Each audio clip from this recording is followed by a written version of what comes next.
এইসব দর্শনার্থীরা মাঝখান দিয়ে লাইনে দাঁড়িয়েছেন, তাদের প্রত্যেকটা বলবো মাঝখান দিয়ে লাইন নয়, যে লাইনটা দেখছো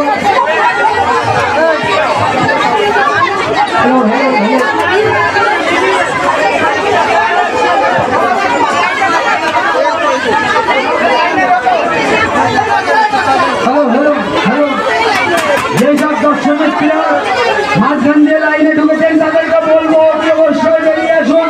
মাঝখান দিয়ে গেলে লাইনে দাঁড়ালে পোশাক পাবেন না। আপনারা রিকোয়েস্ট করছি এখানে যাবেন না, এদিকে ব্যাক করুন, পোশাক পাবেন না, পোশাক পাবেন না, ফালতু যাবেন, ফালতু ব্যাক করবেন।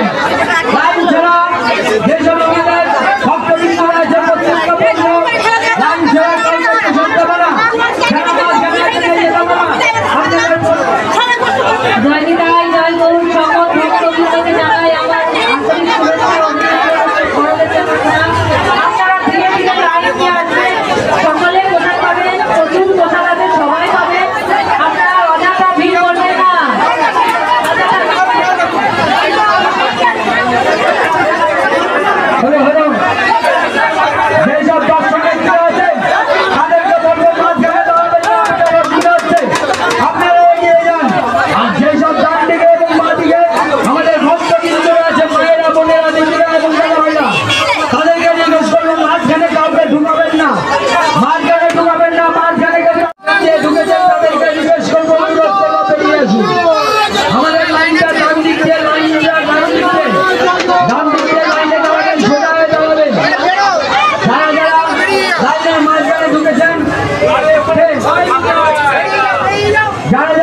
ভক্তবৃন্দদের বলবো আপনারা ডান দিক দিয়ে আমাদের লাইন গেছে, ডান দিক দিয়ে লাইনে দাঁড়ান।